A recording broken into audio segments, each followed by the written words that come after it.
637।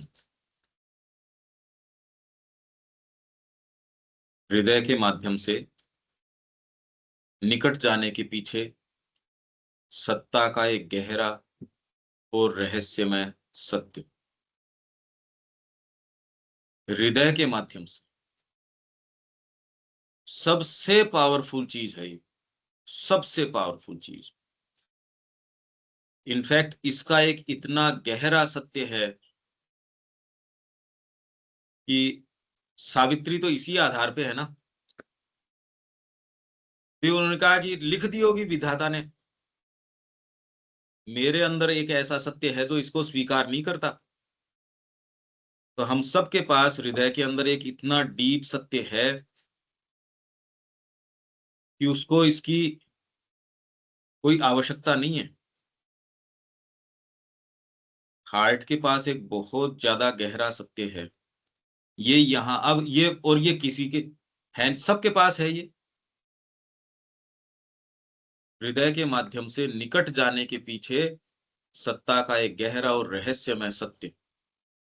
अगर आपका द्रवित हो जाता हृदय, आपने देखा है ना, माँ के प्रति अगर आपका गल गया उस समय, कितनी इक्वेशन आप उस मोमेंट को देखो और एक विचार कर रहे हो, खाली उधेड़ बुन चल रही है, कई विचार चल रहे हैं उसमें, और एक वो द्रवित आपके एक मोमेंट आया, कितनी सारी चीजों को एकदम से गला देता है ना। माँ के लिए अगर वो भाव आया आपके, तो तुरंत वो काम कर देता है।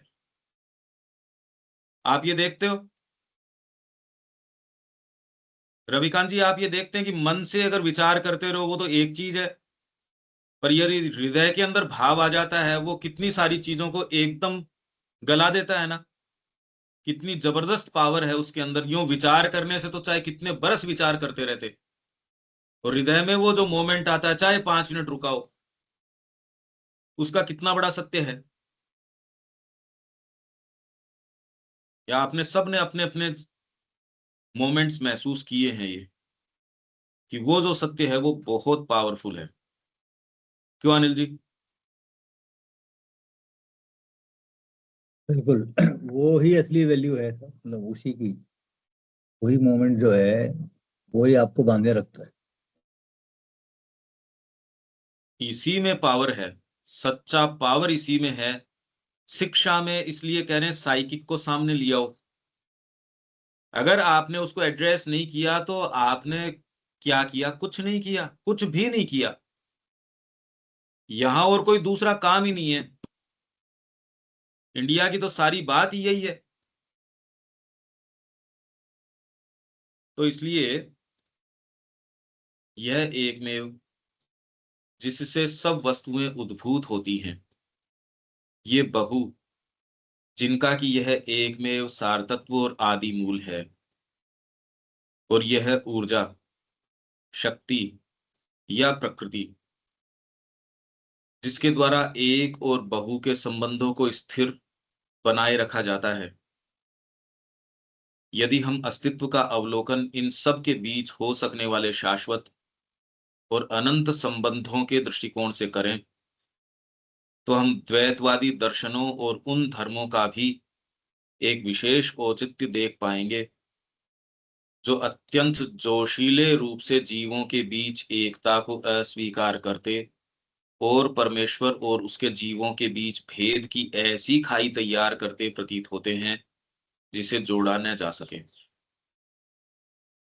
यदि अपने स्थूलतर रूपों में ये धर्म निम्नतर स्वर्गों के अज्ञानपूर्ण सुखों का ही लक्ष्य रखते हैं, तो भी एक अत्यधिक उच्चतर और गंभीरतर अर्थ भी है जिसमें हम एक भक्त कवि के उस उद्गार की सराहना कर सकते हैं जब उसने एक सुपरिचित, एक बलपूर्वक रूपक की भाषा में परमात्मा के आलिंगन के दिव्यानंद का सदा सर्वदा उपभोग करने का आत्मा के निज अधिकार का दावा किया था। उसने लिखा कि मैं शक्कर बन जाना नहीं चाहता, मैं शक्कर खाना चाहता हूं। ये रामकृष्ण जी ने भी कहा है, हालांकि ये कवि ने कहा होगा ये। चाहे हम स्वयं को, ये किस कॉन्टेक्स्ट में कहा कि आप ब्रह्म के अंदर विलीन हो जाओ, तो कह रहा है यार मैं शुगर बन जाऊं उसकी बजाय मैं शुगर को चखना पसंद करता हूं, स्वाद आएगा। मैं बन जाऊं मतलब उसमें तो स्वाद नहीं आया। ठीक है, अब रखने के तरीके हैं, उससे कोई फर्क तो देखो पड़ता नहीं। उस तो चाहे हम स्वयं को सभी में एक ही आत्मा की मूलभूत एकता पर कितनी भी दृढ़ता से स्थापित करें, तो भी भक्त के उस उद्गार को एक निश्चित प्रकार के आध्यात्मिक ऐन्द्रिय सुख की अभिलाषा मात्र, या परम सत्य की शुद्ध एवं उच्च कठोरता का एक आसक्त एवं अज्ञानी आत्मा के द्वारा परित्याग मात्र समझना हमारे लिए उचित नहीं। इसके विपरीत अपने भावात्मक भाग में इस उद्गार का लक्ष्य परम पुरुष के एक ऐसे गहरे और रहस्यमय सत्य को प्राप्त करना है जिसे कोई भी मानवीय भाषा व्यक्त नहीं कर सकती। मानवीय तर्क बुद्धि जिसका उपयुक्त विवरण नहीं दे सकती, पर जिसकी कुंजी हृदय के पास है, और जिसे अपनी शुद्ध तपस्या पर आग्रह करने वाले आत्मज्ञानी का अहंकार मिटा नहीं सकता। ये तपस्या वगैरह की चीज है ही नहीं। शुद्ध तपस्या करने पे खाली आग्रह जो रखता, आत्मज्ञानी का अहंकार हृदय के पास बहुत गहरी कुंजी है। ये कुंजी हृदय के पास है, उसमें अभी परिवर्तन नहीं आ रहा। मोटी बात ये है, हृदय जो आपका भाग खड़ा हो माँ की ओर, कोई भी चीज कर रहे हो उसके अंदर आपका दिल तो लग रहा है माँ के अंदर। जब किसी का दिल किसी में लगा रहता है तो कैसी भावना होती है। देखो आप, एक बच्चे को आपने पकड़ लिया पर दिल माँ में लग रहा है, वो छटपटा रहा है अपनी माँ के लिए, या तो कैसा महसूस होता है। दिल जब आपका किसी चीज में लगा होता है तब आपकी क्या अवस्था होती है। तो जब दिल माँ के अंदर लग गया, तब अब जो व्याकुलता है या जो भी आपके भाव है, आप कोई भी काम करोगे दिल तो माँ के अंदर लगा हुआ है। ये बहुत बड़ी गहरी चाबी है ये। सेंटेंसेस दोबारा खोल लेते हैं। ये कुछ समझ आ रहा है क्या, ये क्या कह रहे हैं सेंटेंसेस से, क्या बात कर रहे हैं ये अनिल जी? सेंटेंसेस से कुछ समझ आ रहा है क्या शुरू से?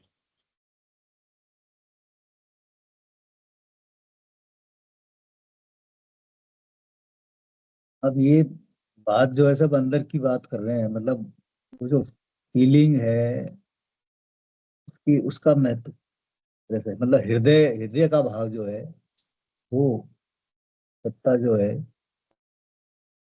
उसका खेल है सारा, और उसी का महत्व है। ये नहीं कह रहे ये, शुरू से हम देखें। दीपक। ये जो अब आज ये बात उस तरह से समझ में आई कि जैसे अपने अद्वैत की बात है कि भी रियलिस्टिक अद्वैत और द्वैत धर्मों का जो एक विशेष औचित्य किस बात पे हुआ कि भाई वो मेरा उपास्य है और मैं उसका दास हूँ या मैं उसका भक्त हूँ, प्रेमी हूँ, स्वजन हूँ, जो भी है। ये इन सब का आधार किस चीज का, हृदय के माध्यम से ही है। यह एक मेल जिससे सब वस्तुएं उद्धृत होती है जो परमात्मा है, और ये बहुरूप जिससे ये मैनिफेस्टेशन है उस एक मेव का सार तत्व और आदि मूल है। मतलब ये जितना भी एग्जिस्टेंस है उस सब का वो परमात्मा ही आदि मूल है। और यह ऊर्जा, शक्ति या प्रकृति जिसके द्वारा एक और बहु के संबंध को स्थिर बनाए रखा जाता है, ये सब कुछ जो चल रहा है तो उस एक में के कारण ही इसके चल रहा है। लेकिन ये बहु, उसका जो बहु का जो आदि मूल है वो एक है। अब इंक्लिनेशन, अब जो पहले बात कर रहे थे कि इंक्लिनेशन जब तक डिवाइन की तरफ नहीं होता तब तक काम करने में बहुत जोर आता है, बहुत फ्रिक्शन होता है। बेसिकली चाबी हार्ट की लग गई और वो उसका मन परमात्मा में लग गया, तो फिर कुछ बताने करने की और कोई बात है नहीं। हम्म। अत्यंत जोशीले रूप से जीवों के बीच एकता को अस्वीकार करते हुए परमेश्वर और जीवों के बीच, ये वो ऊपरी लाइन दिखाना है सिर्फ प्लीज।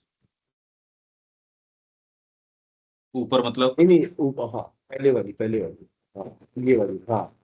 तो ये जो, यदि हम अस्तित्व का अवलोकन इन सब के बीच हो सकने वाले शाश्वत और अनंत संबंधों के दृष्टिकोण से, हर व्यक्ति का अपना एक पर्सनल रिलेशनशिप है, तो अनंत संबंध जो है, अनंत प्रकार के हर व्यक्ति का अपना और शाश्वत है, तो हम दैवत्वादी दर्शनों और उनके धर्म का भी एक विशेष औचित्य देख पाएंगे। क्योंकि मैं पहले बहुत सोचता था कि भाई जब सब कुछ परमात्मा ही है तो द्वैत के दर्शन की उपयोगिता क्या होगी? तो द्वैत दर्शन की औचित्य इसमें है कि जोशीले रूप से जीवों के बीच एकता। अब ये बात थोड़ी सी उसमें कॉन्ट्रडिक्टरी लगी, से कैसे सेट होगी? जोशीले रूप से जीवों के बीच एकता को अस्वीकार करते हैं और परमेश्वर के जीवों के बीच एक ऐसी खाई तैयार करते पड़ते जिसे जोड़ा न जा सके। जोड़ा ने मतलब जो हाँ, द्वैतवादी लोग हैं, शुरू से देखो, ये है एकमेव, एक एक एकम सत जिसकी आप बात कर रहे हो, एकमेव जिससे सब वस्तुएं उद्भूत होती हैं। एक तो आपने कह दिया एकम सत, तो ये बहुरूप क्या है भाई? ये बहु, जिनका कि यह एकमेव सारतत्व और आदिमूर्त, जिसका कि यह एकमेव, वो जो एकमेव जो आप पहले कह रहे हो कि एकमेव एकम सत, जिससे सारी चीजें स्प्रिंग अप करती हैं, और एक ये बहु, मल्टीपल्स, मैनी। आज आवाज कट रही है बीच बीच में, ये मेरे साथ ठीक ही आ है रही या है। सबके साथ है?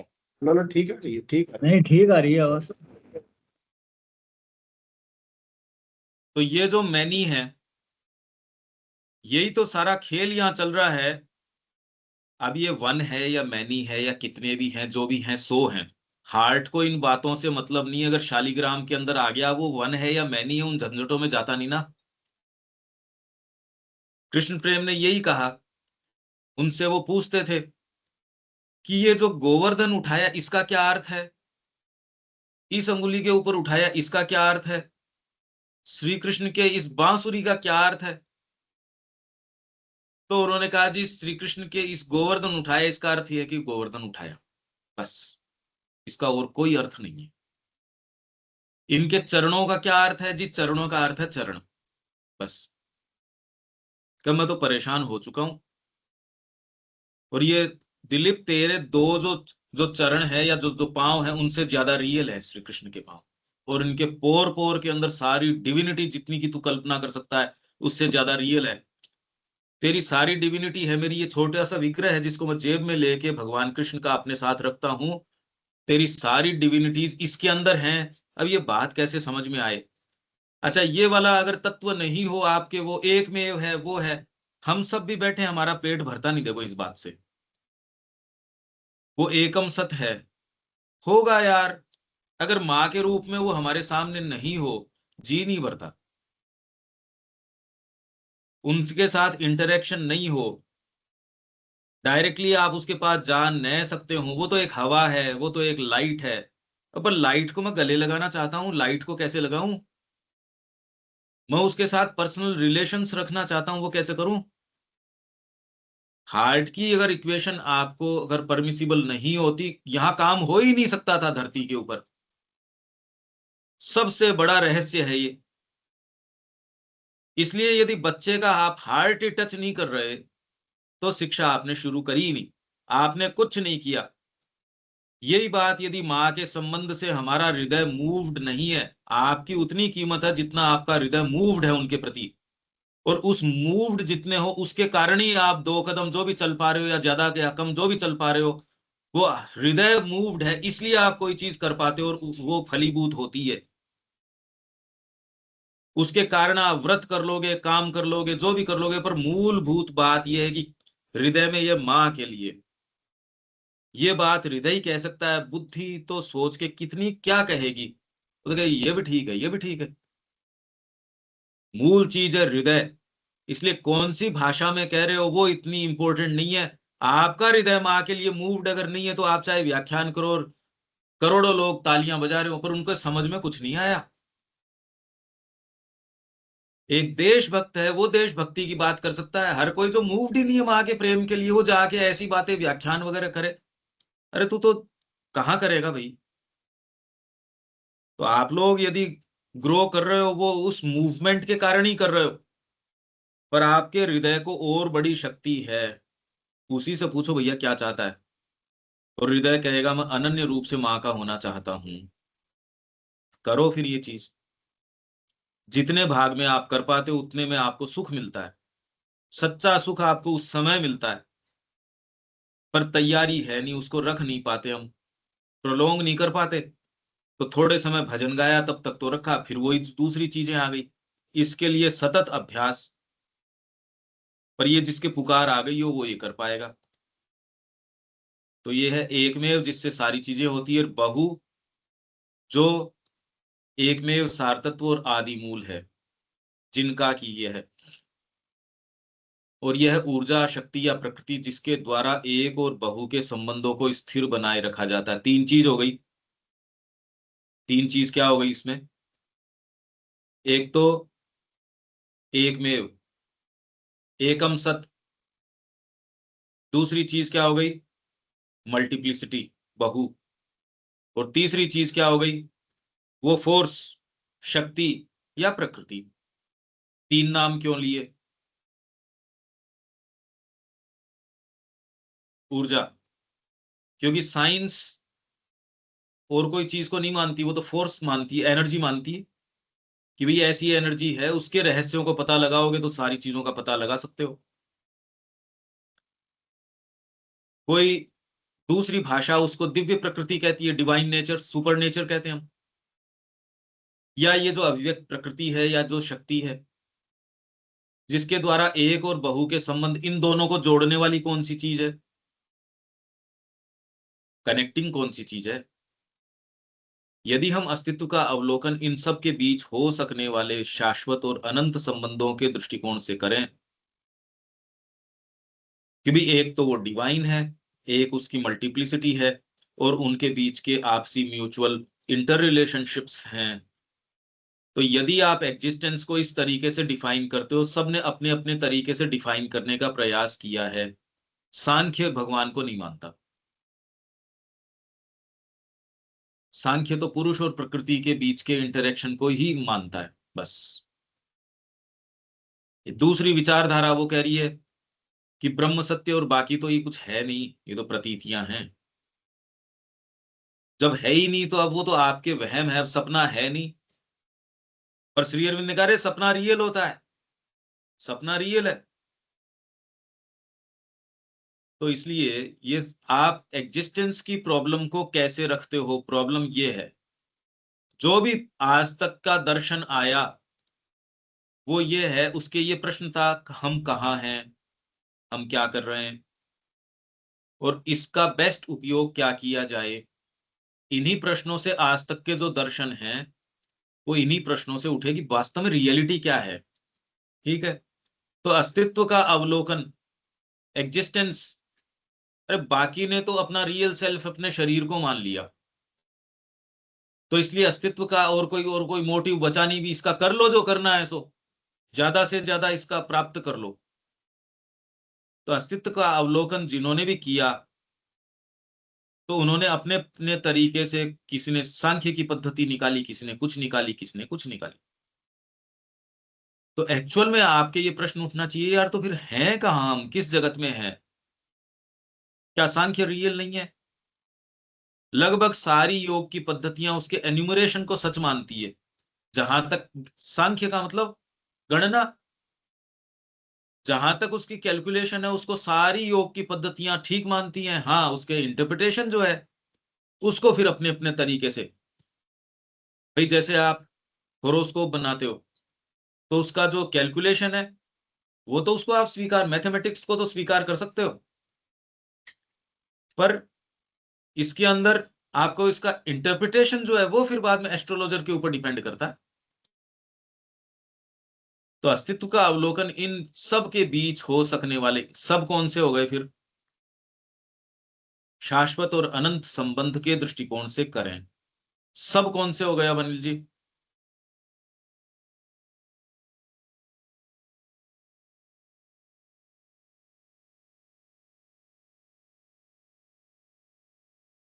अस्तित्व को, एग्जिस्टेंस को आप इनके बीच में होने वाले संबंध, या इनके बीच में इंटरेक्शन चल रहा है, किसके बीच में? वन है, मैनी है, बीच की एनर्जी है, इन उनको तीनों के कनेक्ट बीच। करने वाली प्रकृति है, और ये बहु है, इनके बीच में भी चल रहा है। हम्म। अरे भाई आज आप ये चीज पढ़ रहे हो तो आप जिस भी अनुभव तक पहुंच रहे हो, शब्दों के, भाषा के माध्यम से पहुंच रहे हो, विचार के माध्यम से पहुंच रहे हो। अच्छा, जोरदार बात क्या है, इस पैसेज को अपन 2 महीने बाद या 3 महीने बाद करेंगे, ये बिल्कुल अलग ही पैसेज होगा। जो हम रात को पढ़ रहे थे, वो लाइफ डिवाइन के पैसेज हम करके गए हैं ना, वो ऐसा लगा यार ये कभी पढ़े हैं क्या, तो बिल्कुल नई चीज रिवील कर रहे हैं वो। तो जब टेक्स्ट वही है, वो शब्द तो वो तो प्रिंटेड है, ये कैसे रहा, ये इंटरेक्शन किसका हो रहा है।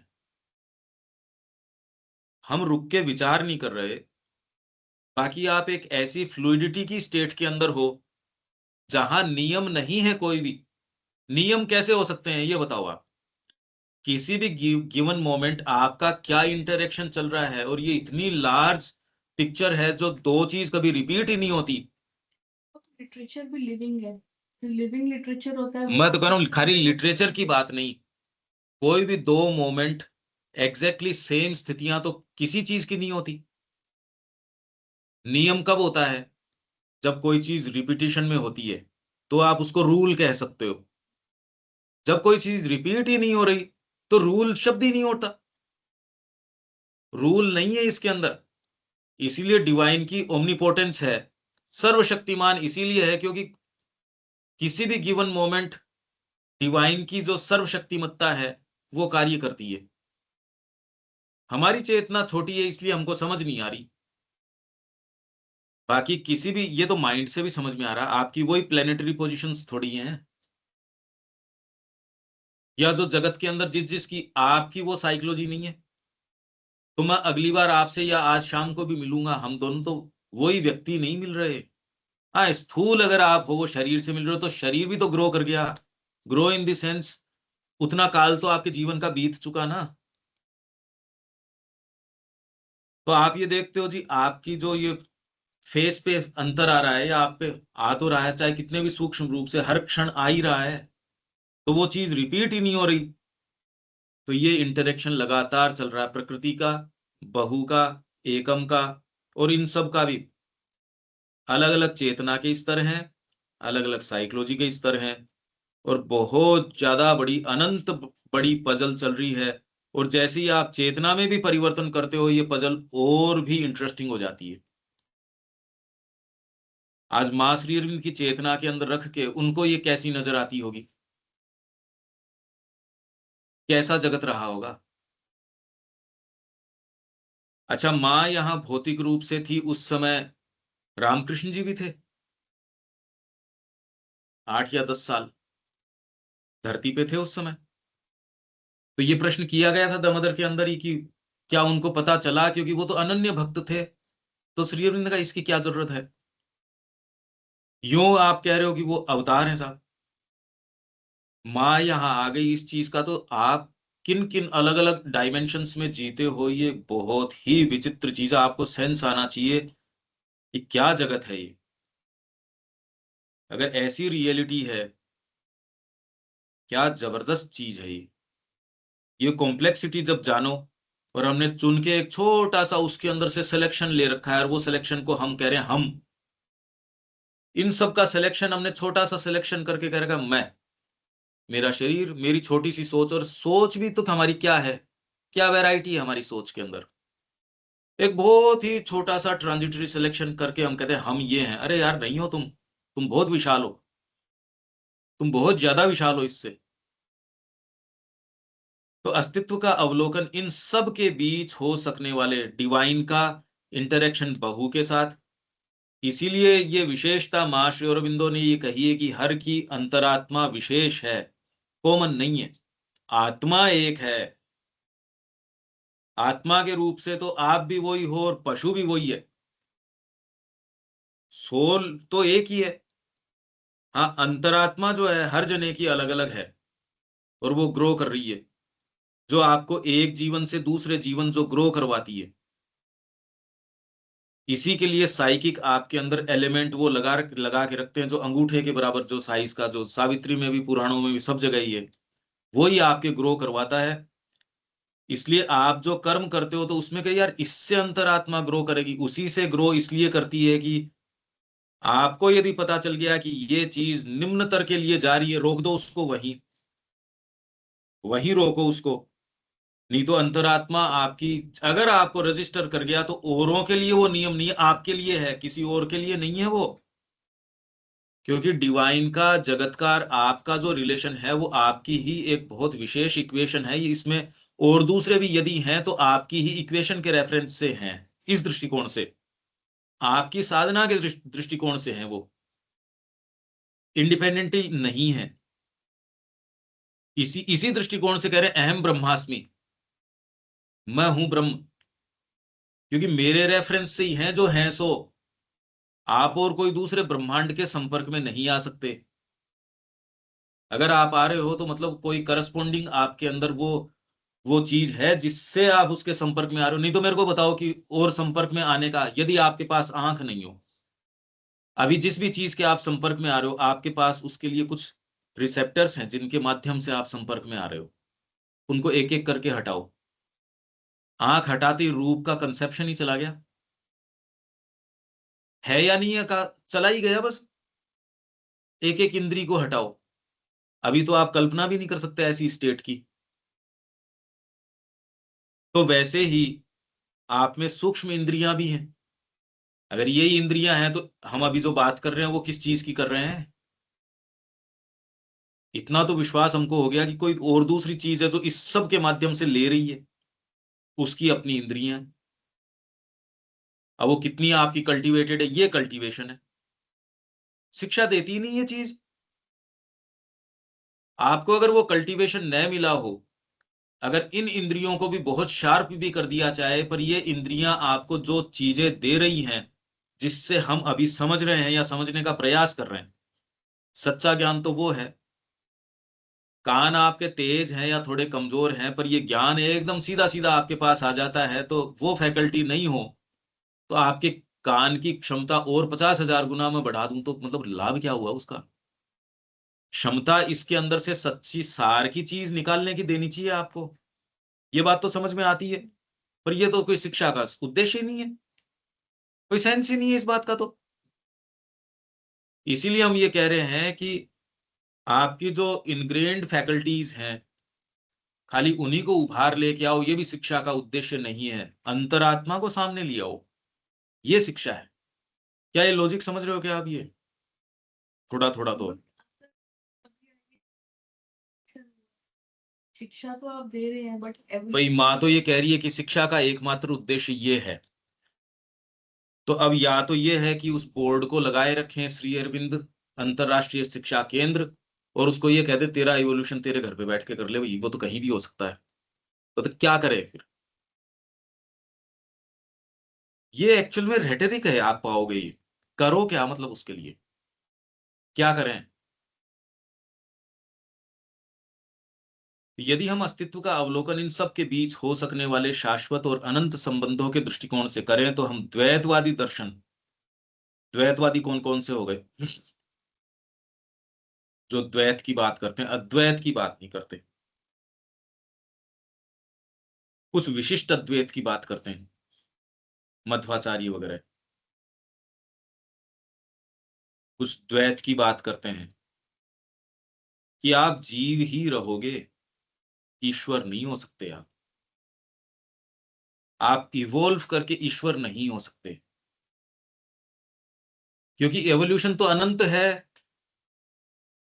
अगर कोई नॉन टर्मिनेटिंग चीज है तो इवोल्व करके आप नहीं हो सकते। ये अवतारहुड के बारे में श्री अरविंद कह रहे हैं, ये तो ऊपर से जब चेतना आएगी और आप में अवतरण करेगी, तब आप में अवतारहुड आ सकती है, ईश्वरत्व की चेतना है वो आ सकती है।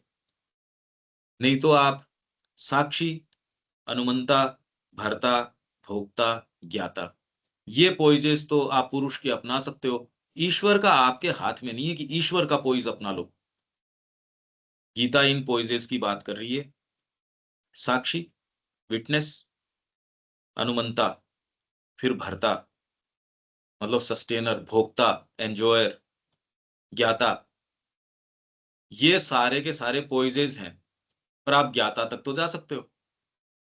ईश्वर का जो पोइज है वो पोइज साधना के द्वारा नहीं आता।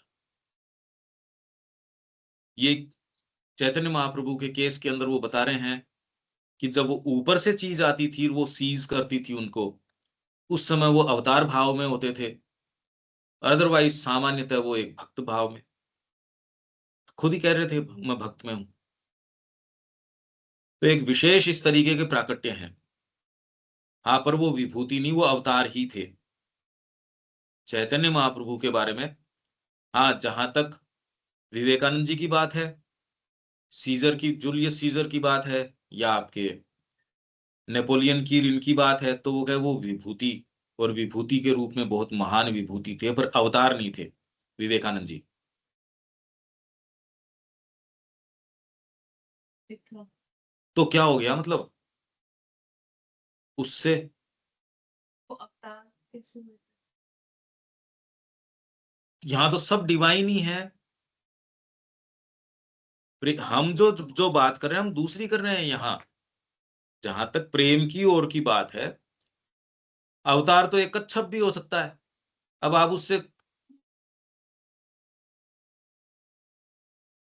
प्रॉपर मतलब, इधर एक तो वो होते हैं जैसे श्री कृष्ण है जो नॉर्मल डिवाइन आ रहे हैं, और एक है जो हम लोग बन रहे हैं, दोनों में डिफरेंस है। हाँ, पर बट कृष्ण चैतन्य महाप्रभु के बारे में श्री अरविंद ये कह रहे हैं कि उनके अंदर जब वो चेतना अवतरित होती थी, उस समय तो अवतार ही थे वो।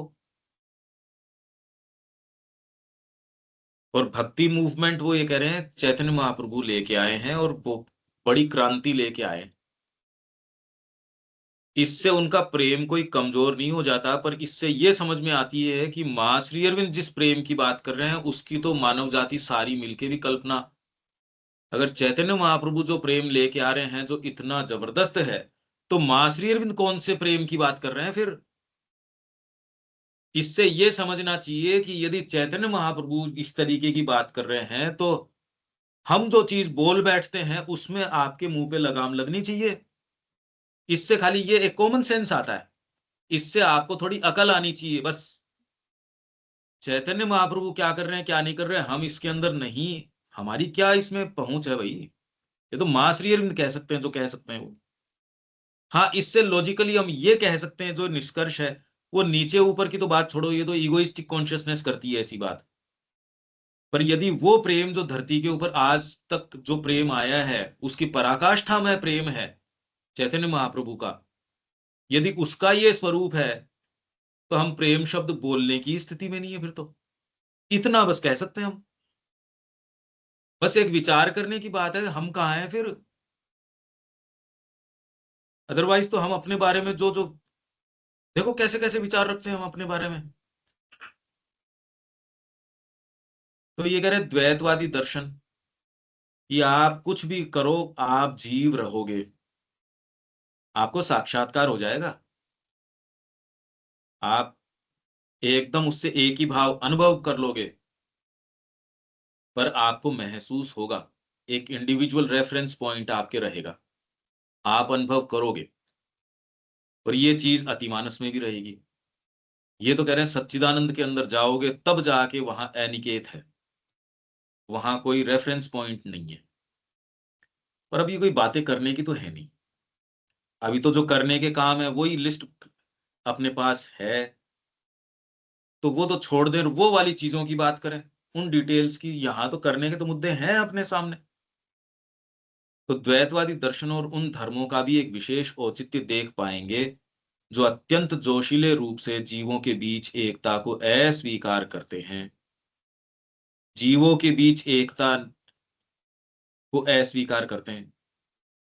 मतलब अगर आप ये कह रहे हैं कि इंडिविजुअल सोल्स हैं और इनका एक में से इनका इंटरेक्शन है, हम भी तो ये अभी कह रहे हैं, तो आप इसको एनालाइज इस तरीके से कर सकते हो कि किसी जीव से जीव का जो इंटरेक्शन है वो भी उतना ही है जितना आपके अंदर अंतरात्मा उससे अनुभव ले रही है, उसके अलावा उसकी क्या इक्वेशन हम नहीं जानते।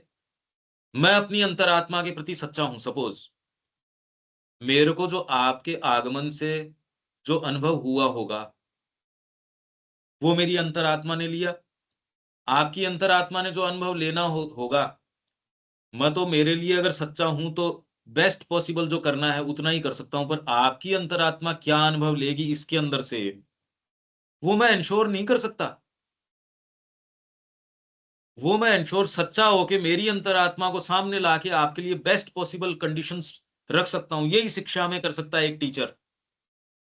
एक टीचर अपनी अंतरात्मा के प्रति सच्चा होके ही अंतरात्मा को जागृत करने की सच्ची स्थिति पैदा कर सकता है। वो अपने आप को मां को पूर्ण रूप से दे दे।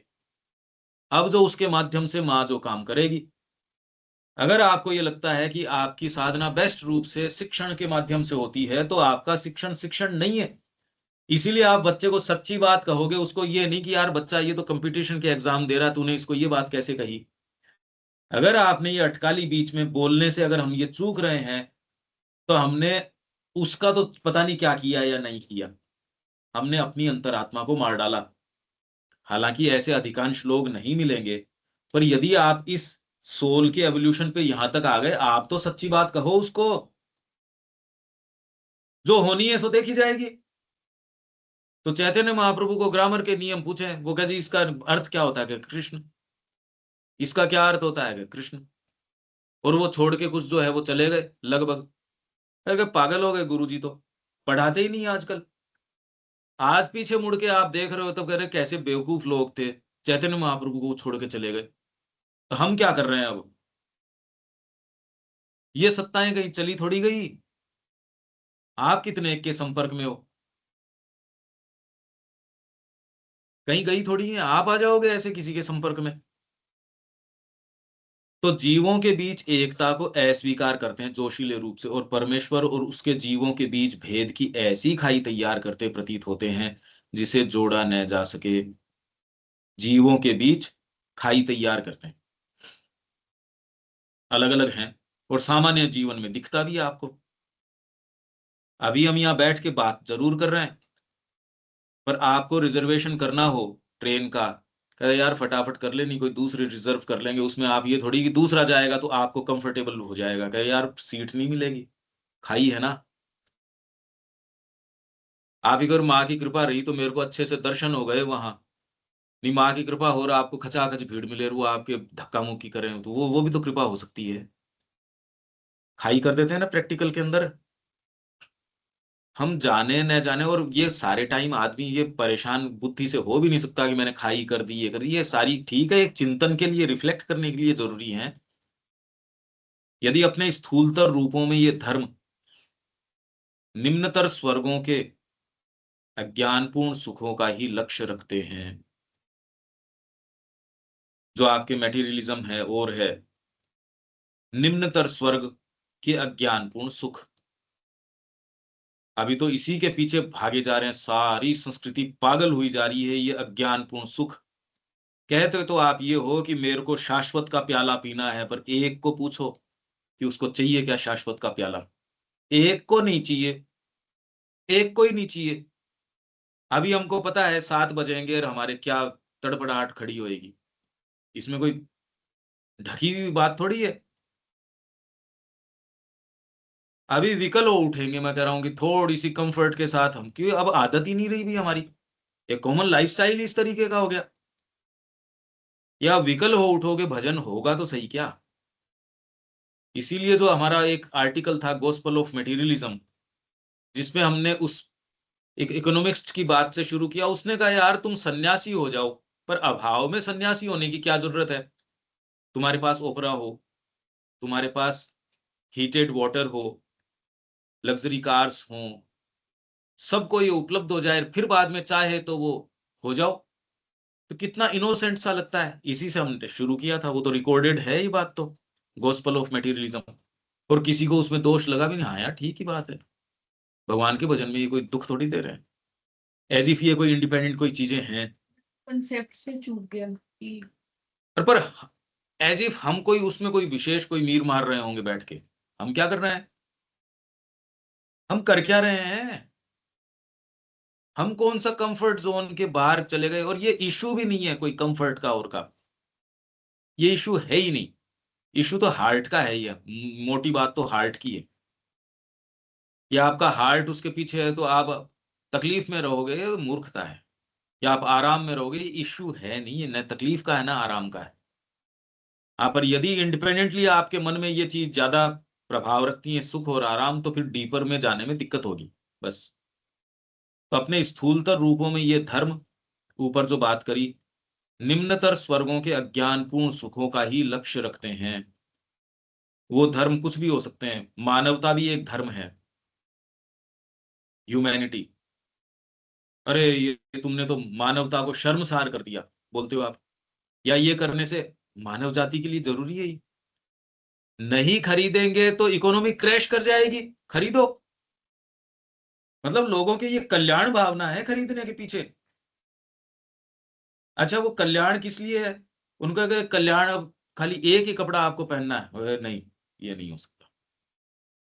ये सारी पॉलिटिक्स ऑफ कन्वीनियंस है। दूसरे धर्म कौन से क्या कह रहे हैं? आपको तेल के अंदर भूना जाएगा। स्वर्ग और नरकों के मेन्यू दिए जाते हैं ना, ऐसे तला जाएगा आपको, या ऐसे आपके दांत तोड़े जाएंगे। ये रोरव नर्क है साहब, इसके अंदर तो आदमी कांप जाता है। ये मेन्यू देखो आप उनके, सब में ही है। गरुड़ पुराण क्यों, और रियल है ये गलत नहीं है ये। पश्चिम ने मानना ही पहली बार शुरू इसको, गरुड़ पुराण को, तब किया जब इन्होंने एलएसडी लेनी शुरू करी। जब ड्रग्स इन्होंने पहली बार लेने शुरू किए, इनको ये जो ब्रेन में एक फिल्टर होता है वो हट गया। हटते ही वो चीजें दिखनी शुरू हुई, यार ये तो रियल है। तब इन्होंने ब्रेन मैपिंग वगैरह ये सारी शुरू करी, और इंडियन स्पिरिचुअलिटी को, सो कॉल्ड स्पिरिचुअलिटी को मानना शुरू किया कि ये बात तो ठीक कह रहे हैं, ये है, ये बात तो। इसी को लेके रामदास यहां आया था और नीम करोली बाबा से मिला था। नीम करोली बाबा के सामने उसने, नीम करोली बाबा को उस समय उसके पास 2.5 गोलियां थी, वो 600 mg की थी या कितने की थी। उन्होंने कहा बेटा अच्छा क्या है तेरे पास, ला। उन्होंने खा ली। आधी गोली आदमी को चूंच करने के लिए तैयार रहती है, उन्होंने 2.5 खा ली, तो कुछ नहीं हुआ उनके। पर वो चला गया कि इस बुड्ढे ने फेंक दी होगी, खाई नहीं। ये भाव लेके चला गया। नीम करोली बाबा को पता था इस बात का। अगली बार आया, उसके पास 6 गोलियां थी। मर जाए आदमी, यदि आप वो कंज्यूम कर लेते हो, ये किसी के लिए संभव नहीं है कि इतनी गोलियां खा सके। तो बैठे थे नीम करोली बाबा ने कहा कि यार तू लाया है ना, वो तेरे मन में है। सारी बातें कर ली, वो गोली की बात नहीं करे उनसे लास्ट तक। अरे का तू इधर उधर की बात करता है, गोली देना। कहा नहीं नहीं नहीं, अरे नहीं, क्यों, तेरे मन में तो गोली की है, ला दे। फिर बाद में जीप पे रखी, का देख, दिख रही है ना, पिछली बार तो तेरे वहम था कि मैंने खाई नहीं, मैंने फेंक दी। और वो बेचारा पानी पानी हो गया कि वो हो। पर अब मन में तो थी कि इस बार खिलाऊंगा, मन में तो थी खिलाऊंगा मैं। अब वो कब देख जीप पे है। अब मैंने गटकली इसको कहा, इसमें तो शक नहीं हो सकता। ऐसे करके 6 खा गए वो, और ओढ़ के सो गए। थोड़ी बात देर बाद में शरीर में थोड़ा जोर से कंपन हुआ, और इसने कहा मैंने बुड्ढे को मार डाला भाई, मैंने गलत काम कर दिया है। और फिर बाद में खड़े हो गए कि बस यही था क्या तेरे पास, इतना ही था क्या बस। तब धीरे धीरे कि यार ये क्या समझ रहा है तू। ये ब्रेक थ्रू काफी आया वहां इन चीजों का। तो ये जो गंभीरतर, जो आप ये धर्म जो आपको निम्नतर स्वर्गों के अज्ञानपूर्ण सुख का यहां ये मिल जाएगा। हम सबके डीप डाउन ये है, आप यहाँ बैठे हो सारों के, हरे ये श्राद्ध करवाओ, नहीं ये घर पे नाचेगी ये तुम्हारे देवी बन के, तब कौन, कौन करेगा इसका।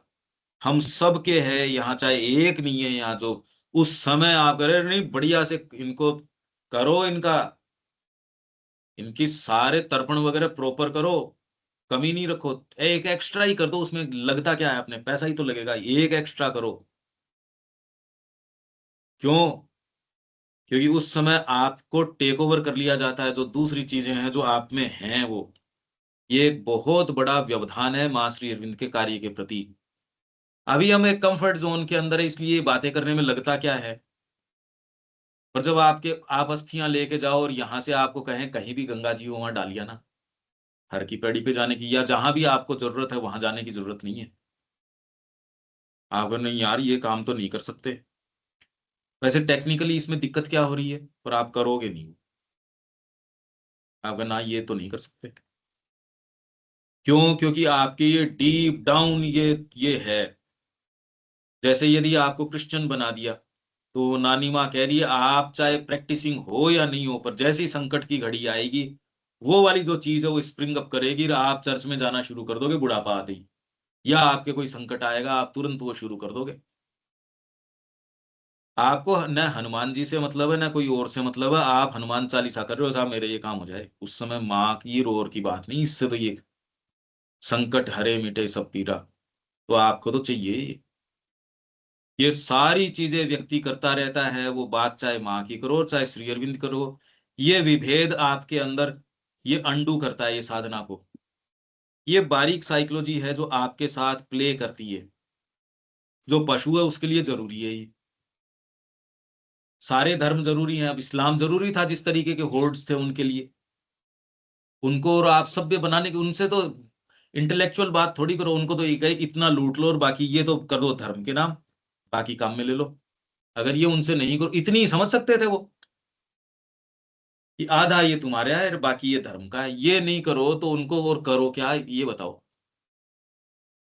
तो स्थूलतर रूपों में ये धर्म निम्नतर स्वर्गों के अज्ञानपूर्ण सुखों का ही लक्ष्य रखते हैं, पर हम भी वही काम कर रहे हैं। तो भी एक अधिक अत्यधिक उच्चतर और गंभीरतर अर्थ भी है, जिसमें हम एक भक्त कवि के उद्गार की सराहना करते हैं। वो क्या कहता है? वो बाद में ये कह रहा है, मैं शक्कर बन जाना नहीं चाहता, मैं शक्कर खाना चाहता हूं। पर ये दूसरी बात है। हम लोग यही कह रहे हैं, हमको ना डिवाइन चाहिए ना कोई और चीज चाहिए, वो तो दूसरी बात थी। पर ये भक्ति की जब आपके अंदर एक दूसरा भाव उद्गार इस रूप में कहता है ना, मेरे को तो सुप्रामेंटल भी नहीं चाहिए, मेरे को अपने लिए डिवाइन लाइफ नहीं चाहिए, न मनुष्य जाति का कल्याण मेरे लिए इंडिपेंडेंटली एग्जिस्ट करता, मेरे लिए तो माँ अगर खुश नजर आ जाए बस, मेरे को तो यही चाहिए बस। और हम ये जानते हैं कि ये रियल है ये बात, और अगर आप सच्चे हो तो आपको ये चीज टेंजिबली देख भी पाओगे कि माँ खुश है या नहीं है। पर यहां तक नहीं पहुंच रहे ना, जब तक नहीं पहुंच रहे तब तक आप जिस तरीके से पहुंच रहे हो उनकी जरूरत है। निम्नतर जो जो वो तरीके हैं, जो धर्म जो आपको बता रहे, निम्न स्वर्गों के अज्ञानपूर्ण सुख, तो यहां जाओगे तो ये हो जाएगा। तो फियर और डिजायर उसके अंदर मुंडन नहीं करा होगा तो दिक्कत हो जाएगी। लगभग लोग जो ये मुंडन वगैरह में जाते हैं, वो आस्था वगैरह तो दूसरी बात है, पर आपके घर पे कोई कोई ना कोई नुकसान हो जाएगा इसलिए करते हो। अरे ये तो करना जरूरी है। एक व्यक्ति भी ये नहीं कहेगा ना मैं ये नहीं करूंगा, डर है, कि वो गड़बड़ करेगा भाई। चाहे हम स्वयं को सभी में एक ही आत्मा की मूलभूत एकता पर कितनी भी दृढ़ता से स्थापित करें, मेरे में भी वही आत्मा है और अनिल जी में भी वही है, चाहे बातें कितनी भी करें तो भी, और सच्चे रूप से भी करें, भक्त के उस उद्गार को एक निश्चित प्रकार के आध्यात्मिक इंद्रिय सुख की अभिलाषा मात्र, आध्यात्मिक इंद्रिय सुख की अभिलाषा ये कौन सी होती है? या परम सत्य की शुद्ध एवं उच्च कठोरता का एक आसक्त एवं अज्ञानी आत्मा के द्वारा परित्याग मात्र समझना हमारे लिए उचित नहीं। तो जो ये भक्त कह रहा है, ये उद्गार केवल ये ही नहीं है कि आध्यात्मिक इंद्रिय सुख की अभिलाषा। क्यों कह रहे हैं ये अनिल जी, क्यों कह रहे हैं ये आध्यात्मिक इंद्रिय सुख की अभिलाषा? ये क्यों, क्या कह रहे हैं?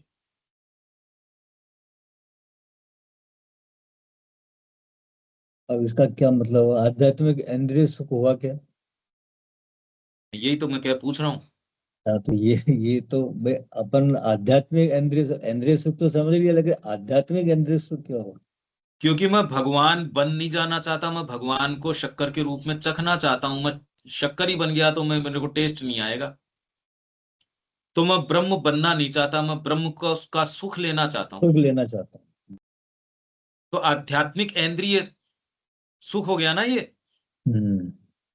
आध्यात्मिक हो गया ना ये। एक एक शब्द को बहुत स्ट्रिक्टली पढ़ना सीखो पहले तो। श्री अरविंद हर कुछ नहीं कह रहे, अभी तो हम लिटरली नहीं समझ रहे, उसके स्टेट्स में जाना तो बहुत दूर की बात है। आपको तो नहीं नहीं मैं शक्कर नहीं बनना चाहता, या मैं, अभी तो हमको पता ही नहीं मैं बनना क्या चाहता हूं, अभी हमको कुछ नहीं पता। ये तो बात ही नहीं उठी कि नहीं मैं भगवान को उसका रस लेना चाहता हूं। श्री अरविंद ने भी कहा था ना कि जब मैं पूरी तरह विलीन नहीं होना चाहता हूँ क्योंकि मैं तेरे को अडोर करना चाहता हूँ, कि हमने उसमें सरेंडर में या फिर निर्वाण, ठीक है, ये कहने के तरीके हैं। खैर ये सबसे हाईएस्ट वाली होगी ना स्टेट ऑफ सिचुएशन है। अभी तो वो स्टेट है ही नहीं हमारे, क्योंकि पर आपने एक द्वैत को स्वीकार कर लिया। हाँ, मैं और आपने द्वैत स्वीकार कर लिया ना, और आप फंडामेंटली एक तरफ कह रहे हो मैं भगवान हूं। तो ये क्योंकि अभी तक पहुंचा नहीं ना अपने वो तो self कभी नहीं तक। पहुंचेगा। ये तो कह रहे इवोल्व करके तो कभी पहुंचेगा ही नहीं। जब तक द्वैती में है, हाँ वो द्वैत तो यही कहते हैं। अद्वैतवादी तो कभी पहुंचाते नहीं ना उसको। द्वैतवादी ने अगर उसको पहुंचा ही दिया तो फिर तो अद्वैत तो हो ही गया, फिर द्वैत तो खत्म ही हो गया। बिल्कुल। द्वैतवादी तो अल्टीमेटली कह रहा आप कभी मिल नहीं सकते उससे। एक मतलब आप भगवान नहीं हो सकते, फंडामेंटली आप वही हो, और आप उसकी ओर और अधिक से अधिक ग्रो कर सकते हो। पर आप किसी भगवान की कोई अल्टीमेट बस ये रहा भगवान, इससे आगे नहीं है, ये माइंड भी कल्पना नहीं करता ना इसकी, कि कोई उच्चतम चोटी नहीं है कि भगवान तक पहुंच गए। आप कह रहे हो रे भगवान कोई चीज थोड़ी है, अनंत यात्रा है। तो अनंत यदि यात्रा है तो अनंत रूप से चलते रहो और आनंद आ जाएगा। इवन श्री अरबिंदो की स्कीम के अंदर वो ये कह रहे हैं कि ये सच्चिदानंद जिसकी हम बात करते हैं ये भी तो यही है, इसके बाद और है। स्कीम बताई उन्होंने, तो ग्राफ बनाया है वो। श्री अरबिंदो ने जो ग्राफ बनाया है वो तो कल्पना से परे है। तो ये जो बात कर रहा है आपके ये व्यक्ति, अब ये अनिल जी ये समझ में आया, ये आध्यात्मिक इंद्रिय सुख। हाँ नहीं बिल्कुल, द्वैत चाहिए उसको तो, बिल्कुल। तो भक्त का उद्गार जो है, दूसरा कहेगा ये उद्गार इसको खाली इंद्रिय सुख चाहिए चाहे आध्यात्मिक हो। तो वो कह रहे हैं खाली ये इंद्रिय सुख मात्र नहीं है, उसकी इच्छा नहीं है, या परम सत्य की शुद्ध एवं उच्च कठोरता का एक आसक्त एवं अज्ञानी आत्मा के द्वारा परित्याग मात्र समझना हमारे लिए उचित नहीं। इसके विपरीत अपने भावात्मक भाग में इस उद्गार का लक्ष्य परम पुरुष के एक ऐसे गहरे और रहस्यमय, ये कह रहे हैं ये वाली बात नहीं है, इसके पीछे बहुत डीप सत्य है, और ये रिवील करते हैं कृष्ण प्रेम जैसे लोग जो इम्पर्सनल के पीछे जाते हैं, और इम्पर्सनल के पीछे जाने के बाद कहते हैं जो पर्सन है वो डिवाइन पर्सन है। ये पर्सन से ऊपर है इम्पर्सन, इम्पर्सनल, और उससे ऊपर सुप्रीम पर्सन है जिसके पोर पोर में आपके पर्सनल डिवाइन और इम्पर्सनल डिवाइन उसके पोर में खेलते हैं। इतनी जबरदस्त माँ की भी तो आप कह रहे हो कि ये इंडिविजुअल माँ, यूनिवर्सल और ट्रांसेंडेंट, तीनों भाव की आप बात करते हो, और हाँ बिल्कुल। ट्रांसेंडेंट के ऊपर भी आप कहते हो अदिति है। तो अदिति हमने पहले भी बात करी थी, दिलीप कुमार रॉय का मैंने पत्र पढ़ाया था, कई बार पढ़ा दिया। वो कह रहे हैं कृष्ण यदि नहीं होते तो कृष्ण की चेतना कहां से हो सकती थी। ये बात समझ में नहीं आ सकती। आप चेतना शब्द तो बोलते हो पर ये पर्सन है, ये बात बुद्धि से तो नहीं समझ में आती, क्योंकि बुद्धि खंड खंड करके देखती है। तो इसके विपरीत अपने भावात्मक भाव में इस उद्गार का लक्ष्य परम पुरुष के एक ऐसे गहरे और रहस्यमय सत्य को प्राप्त करना जिसे कोई भी मानवीय भाषा व्यक्त नहीं कर सकती। ये है, इसलिए हार्ट के पास बहुत डीप सत्य है इस बात का, मानवीय तर्क बुद्धि जिसका उपयुक्त विवरण नहीं दे सकती। हमारी और आपकी नहीं, आज तक कोई भी मानवीय बुद्धि आज तक धरती के ऊपर कोई भी आई है और अच्छी से अच्छी भाषा भी उसने काम में ले ली है, तो भी उसका निरूपण नहीं हो सकता, उसको नहीं बताया जा सकता। यही तो विशेषता है। तो आपका जीवन विशेष है यदि आप बनाना जानो तो, नहीं तो सबसे रद्दी चीज है। इससे ज्यादा खराब ढोने की चीज ही क्या है। अगर उसमें मीनिंग नहीं हो तो आप ढूंढते हो कि कल को इसमें इसी में भोजन में ही रस मिल जाए, स्त्री पुरुष के संबंध में ही रस मिल जाए, वो उसमें ही रस मिल जाए, मूवी में ही मिल जाए उसमें। क्योंकि आपको पता नहीं ना, व्यक्ति कहता मतलब 5 साल से आश्रम से बाहर कहीं गया ही नहीं, इसका मतलब तू कभी कहीं गया ही नहीं अंदर भी। तूने 5 साल तेरे जीवन यहां भी खराब किया और बाहर भी खराब किया, तू कहीं गया ही नहीं। नहीं तो अगर तुम फ्रेश हो तो हर मोमेंट आपके लिए प्रतिदिन पता ही नहीं चले कि तू 5 साल से गया है, ये इश्यू ही नहीं है भाई। इससे पता चलता है तू तकलीफ में है और तू तकलीफ में ही रहने वाला है। तू इंटेंसिटीज के लिए है नहीं, तू एक छोटे से दायरे का जीव है, तू उसी में रहेगा। तो कोई भी मानवीय तर्क बुद्धि इसका विवरण नहीं दे सकती, पर जिसकी कुंजी हृदय के पास है और जिसे अपनी शुद्ध तपस्या पर आग्रह करने वाले आत्मज्ञानी का अहंकार मिटा नहीं सकता। पर अभी तो शुद्ध तपस्या, प्योरली जो एसेटिसिज्म में जाना चाहता है, कोई सा है क्या यहाँ भाई? अगर हो तो बताओ कि प्योर एसेटिसिज्म में जो जाने का मादा रखता हो, उसको भी तो ये कह रहे हैं कि वो भी इस चीज को नहीं कर सकता, उसको भी ये उपलब्ध, उसका अहंकार है, आत्मज्ञान का उसका अहंकार है। ये है हृदय की चाबी। ठीक है ये बात अनिल जी? लिटरली तो यही बिल्कुल, बात है। हाँ बिल्कुल सही। हृदय की और बहुत इम्पोर्टेंस है। बिल्कुल। और कोई बात इसमें दीपक जी? कोई बात नहीं है। अभी वर्तमान में अभी हम लोग तो मूल रूप से देखा जाए कि साइंस के समय में तर्क भी हम पर हावी है, हृदय के पास हमारी पहुंच तो नहीं है। लेकिन हमारे लिए जानकारी की बात है कि हृदय जब तक संपर्क में नहीं आता है तो प्रॉपर मूल रीजन तो कोई यहाँ काम करता लग नहीं रहा। अगर विज्ञान ने समस्याएं मेटी होती तो आज तो समस्या में ज्यादा हम, आप स्टेटिस्टिकली डेटा उठा के देखो कि वास्तव में आप प्रसन्न हो या नहीं हो। रीजन तो हम काम में नहीं ले रहे। आपको वास्तव में एआई ने या इन टेक्नोलॉजी ने वास्तव में कोई बेटर ऑफ किया है, कुछ सक्षम बनाया है, नहीं बनाया? रीजन ही कह रहा है यार हम तकलीफ में आ गए। ठीक है। आपके जो मैक्सिमम दादाजी लोग वगैरह थे वो बेटर जीवन जी रहे थे, उस तरीके से परिवार आराम से था एज सच। तो रीजन भी काम में नहीं ले रहे रविकांत जी।